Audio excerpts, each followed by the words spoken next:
বাংলাদেশ লালমনিরহাট বিমানবন্দর চালু করলে তার পাল্টা ব্যবস্থা হিসেবে ভারতও তাদের ত্রিপুরা রাজ্যের কৈলাসনগরের 3 দশক ধরে পুরনো বিমান ঘাঁটি চালু করবে বলে ভারত হুঁশিয়ারি দিয়েছে। এবং এ প্রসঙ্গে ভারত বেশ চিন্তিত বলে মনে হচ্ছে। এবং তাদের উদ্বেগের কারণ আসলে কি? তারা তাদের কৈলাসনগরে বিমান ঘাঁটি চালু করে যুদ্ধ একটা ভাবও আনার চেষ্টা করছে। তো চলুন এসব বিষয়ে আজ আমরা কথা বলবো। সবাইকে স্বাগত জানাচ্ছি ঢাকা এক্সপ্রেসের নিউজ রুম থেকে। আজ আমরা কথা বলবো ঢাকা এক্সপ্রেসের নির্বাহী সম্পাদক সোহেল অটলের সঙ্গে। ভাই, আমরা জেনেছি বাংলাদেশ সেনাবাহিনীর মিলিটারি অপারেশনস অধিদপ্তরের পরিচালক ব্রিগেডিয়ার জেনারেল মোহাম্মদ নাজিমুদ্দৌলা জানিয়েছেন, দীর্ঘদিন অব্যবহৃত থাকা লালমনিরহাট বিমানবন্দরটি প্রয়োজনীয়তার ভিত্তিতে সচল করা হচ্ছে।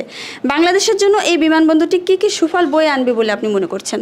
Thank you Isha. বাংলাদেশের জন্য এই লালমনিরহাট বিমানবন্দর অনেকগুলো সুফলই বয়ে আনবে। তার মধ্যে প্রধানত তিনটা সুফলের কথা আমি উল্লেখ করি। প্রথমত হচ্ছে যে বাংলাদেশের যোগাযোগ ব্যবস্থা উন্নত হবে। একটা দেশের নতুন একটা বিমানবন্দর হওয়া মানেই খুব স্বাভাবিক কারণেই যোগাযোগ ব্যবস্থাটা উন্নত হবে। দ্বিতীয় কারণটা হচ্ছে বাংলাদেশের সঙ্গে যে আশেপাশের দেশগুলো আছে, চীন আছে, ভুটান আছে, নেপাল আছে, পাকিস্তান আছে, ইভেন ইন্ডিয়ার সঙ্গেও বাংলাদেশের বাণিজ্য যে বাণিজ্যিক রুট হিসেবে যদি বিমানবন্দর ব্যবহৃত হয় তাহলে সেখানে বাংলাদেশ সুফল পাবে, রেভিনিউ পাবে। এটা হচ্ছে দ্বিতীয় সুবিধা। আর তৃতীয় সুবিধাটা হচ্ছে জাতীয় নিরাপত্তা ইস্যু। বাংলাদেশের পাশে একটা বৈরী ভাবাপন্ন প্রতিবেশী দেশ হচ্ছে ইন্ডিয়া, এবং বাংলাদেশের চারপাশেই ইন্ডিয়া রয়েছে, ইন্ডিয়ান ভূখণ্ড রয়েছে। তো সেক্ষেত্রে সীমান্তের কাছাকাছি একটা বিমান ঘাঁটি বা বিমানবন্দর হইলে জাতীয় নিরাপত্তার ক্ষেত্রে সেটা হয়তো বিশেষ ভূমিকা রাখবে। বাংলাদেশ থেকে কোনো তথ্য দেওয়া না হলেও ভারতীয় গণমাধ্যম বলছে চীনের সহযোগিতায় নাকি এটি সচলের পরিকল্পনা করা হচ্ছে। তো ভারতীয় গণমাধ্যম কিসের ভিত্তিতে এ তথ্য তারা পেয়েছে? কিসের ভিত্তিতে এতটা জোর দিয়ে বলছে যে চীনই সহযোগিতা করছে বাংলাদেশের এই পরিকল্পনা সচল করার জন্য? আপনার কাছে কি কোনো তথ্য আছে? তথ্য ভারতীয় গণমাধ্যম যেটা করেছে সেটা আমার কাছে মনে হয় যে প্রোপাগান্ডা এবং অনুমান নির্ভর তথ্য এটা। আর ভারতীয় গণমাধ্যম এই প্রোপাগান্ডা ছড়ানোর কাজটা খুব ভালো পারে, বিশেষ করে বাংলাদেশের বিরুদ্ধে, পাকিস্তানের বিরুদ্ধে, চায়নার বিরুদ্ধে। তারা যখন প্রোপাগান্ডা ছড়ায় সেটাকে এমনভাবে উপস্থাপন করে, বিশ্বাসযোগ্য করে তোলে। এখন বাংলাদেশের বিমানবন্দর নির্মাণের জন্য যদি বড় কোনো দেশ যাদের বিমানবন্দর নির্মাণের অনেক অভিজ্ঞতা আছে, টেকনিক্যালি যারা সাউন্ড, তাদের যদি হেল্প নিতে চায় বাংলাদেশ, এটা তো দোষের কিছু না। সেটা চায়না হতে পারে, জাপান হতে পারে, আমেরিকা হতে পারে, নিতেই পারে।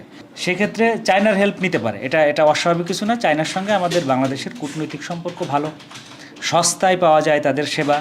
সেই দিক থেকে বিবেচনা করলে চায়নার কাছ থেকে বাংলাদেশ হেল্প নিচ্ছে, এটা যৌক্তিক। আর ইন্ডিয়ান মিডিয়া কিসের ভিত্তিতে বলছে জানি না, বাংলাদেশের পক্ষ থেকে কিন্তু এখনও অ্যানাউন্স করা হয়নি যে চাইনিজরাই আমাদেরকে হেল্প করবে এটাতে। চীনের কথা শুনেই যেন ভারত একটু বেশি নড়ে চড়ে বসেছে বোঝা যাচ্ছে। তো এই বিষয়টি নিয়ে ভারত এত চিন্তিত কেন? এর সাথে চিকেন নেক ক্ষতিগ্রস্ত হওয়ার কোনো আশঙ্কা আছে কি? ভারত হচ্ছে একটা ভীতু রাষ্ট্র। ভারত এতই ভীতু রাষ্ট্র যে তারা বাংলাদেশের মতো এরকম একটা দেশ তাদের পেটের মধ্যে বসে আছে, সেই দেশটা নিয়েও তাদের জাতীয় নিরাপত্তা এত নড়ে চড়ে উঠেছে। তাদের গণমাধ্যম এইগুলো বিশ্লেষণ করতে গিয়ে এমনভাবে বলতেছে যেন বাংলাদেশ তাদেরকে খেয়ে ফেলবে। একটা বিমানবন্দর বানানো হচ্ছে না, এটা তো অনেক পুরনো বিমানবন্দর। তুমি জানো 1931 সালে এই বিমানবন্দরটি তৈরি করা হয়েছিল, ব্রিটিশরা করেছিল তখন। দ্বিতীয় বিশ্বযুদ্ধে এই বিমানবন্দর ব্যবহৃত হয়েছে, যুদ্ধ বিমান ওঠানামা করেছে এখানে। পরবর্তীতে পাকিস্তানও 58 সালে এটা ব্যবহার করছে, 71 সালেও এটা ব্যবহৃত হয়েছে। পাকিস্তান তাদের যখন 71 সালে আমাদের স্বাধীনতা যুদ্ধ হয় তখন পাকিস্তানি বিমান ঘাঁটি ব্যবহার করেছে। তারপরে বাংলাদেশের দরকার হয়নি এটার। তো একটা পুরনো বিমানবন্দর বাংলাদেশিদের প্রয়োজনে সচল করতে চাচ্ছে, সেটাতে ভারতের মাথা ব্যথা তৈরি হয়ে গেছে। ভারত কোনোভাবেই চায় না যে বাংলাদেশ তাদের জাতীয় নিরাপত্তা ইস্যুটিকে স্বাবলম্বী হোক এই ইস্যুতে। তারা তাদের উপর ডিপেন্ডেন্ট থাক বা অন্য কোথাও ডিপেন্ডেন্ট থাক, অথবা আমাদের জাতীয় নিরাপত্তা ইস্যু নিয়ে ভাবারই দরকার নেই। তাদের ব্যাপারটা এরকম। চিকেন নেক ক্ষতিগ্রস্ত হওয়ার কোনো আশঙ্কা আছে কি? চিকেন নেক ক্ষতিগ্রস্ত হওয়ার আশঙ্কা আছে, অবশ্যই আছে। যদি ভারত আমাদেরকে শত্রু রাষ্ট্র মনে করে তাহলেই শুধুমাত্র চিকেন নেক ক্ষতিগ্রস্ত হওয়ার আশঙ্কা আছে। আদারওয়াইজ 1971 সালের পর থেকে তো বাংলাদেশ ওই অর্থে ভারতের এগেনস্টে কোনো পদক্ষেপ নেয়নি। যতটা বাংলাদেশ ভারতের চারপাশের দেশগুলো নিয়েছে, বিশেষ করে পাকিস্তান বা চায়না। তো সেখানে বাংলাদেশ তো ইন্ডিয়ার বিরুদ্ধে এখন পর্যন্ত এরকম ইন্ডিয়ার জাতীয় স্বার্থে আঘাত লাগে এমন কোনো পদক্ষেপ বাংলাদেশ নেয়নি। ইনফ্যাক্ট বাংলাদেশই দক্ষিণ এশিয়াতে একমাত্র দেশ ভারতের বন্ধুরাষ্ট্র যাদেরকে দাবি করতে পারে।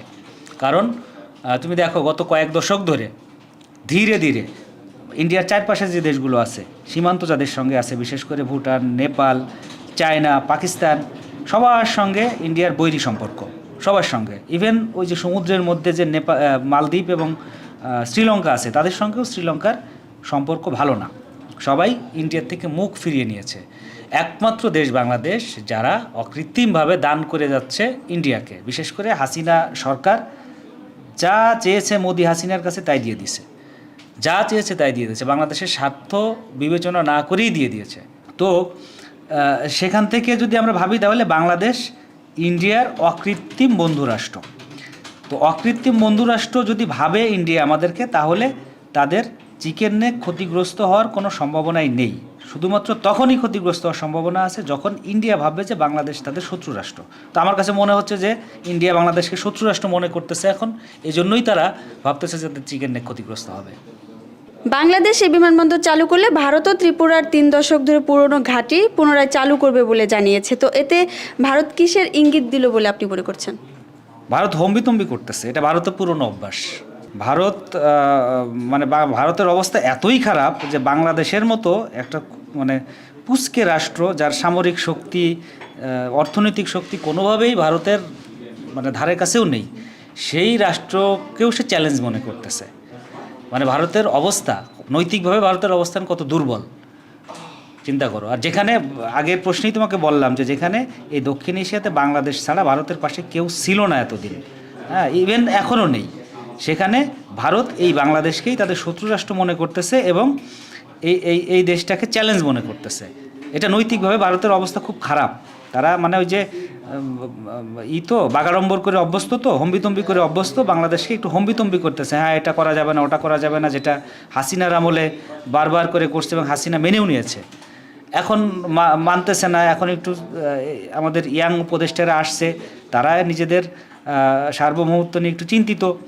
এটা হচ্ছে ভারতের হয়ে গেছে, ভারতের জন্য বিষ হয়ে গেছে। তারা ভাবছে যে বাংলাদেশের মতো ছোট দেশ, তাদেরকে তারা হুকুম করবে, বাংলাদেশ হুকুম তামিল করবে, বাংলাদেশ এত কথা কেন বলবে? তো বাংলাদেশ তাদের কথা শুনতেছে না, এটাকে তারা চ্যালেঞ্জ হিসেবে নিচ্ছে। এটা ভারতের নৈতিক পরাজয় আমি মনে করি। ভাই, আপনাকে অসংখ্য ধন্যবাদ। দর্শক, এই ছিল আজকের সবচেয়ে আলোচিত বিষয় নিয়ে ঢাকা এক্সপ্রেসের নিউজরুম পর্যালোচনা। চলুন শেষ করার আগে আপনাদের আজকের কিছু গুরুত্বপূর্ণ খবরের শিরোনামগুলো জানিয়ে দিই। বাংলাদেশ লালমনিরহাট বিমানবন্দর চালু করলে তার পাল্টা ব্যবস্থা হিসেবে ভারত ত্রিপুরা রাজ্যের কৈলাসনগরে 3 দশক পুরনো বিমানঘাঁটি চালু করবে। বাংলাদেশের সাবেক প্রেসিডেন্ট এবং স্বাধীনতার ঘোষক, মুক্তিযুদ্ধের অন্যতম সেক্টর কমান্ডার শহীদ প্রেসিডেন্ট জিয়াউর রহমানের 44তম মৃত্যুবার্ষিকী আজ। তার শাহাদাত বার্ষিকী উপলক্ষে জিয়া উদ্যানে আজ নেতাকর্মীদের ঢল নেমেছিল। বাংলাদেশ ও জাপানের মধ্যে একটি সমঝোতা স্মারক স্বাক্ষর হয়েছে, যার অধীনে জাপান বাংলাদেশ সরকারকে $1 বিলিয়ন বেশি সহায়তা প্রদান করবে। বিসিবির সভাপতির পদ থেকে সরিয়ে দেওয়ার পর আজ দেশ ছেড়েছেন ফারুক আহমেদ। তার জায়গায় নতুন সভাপতি হতে চলেছেন আমিনুল ইসলাম বুলবুল।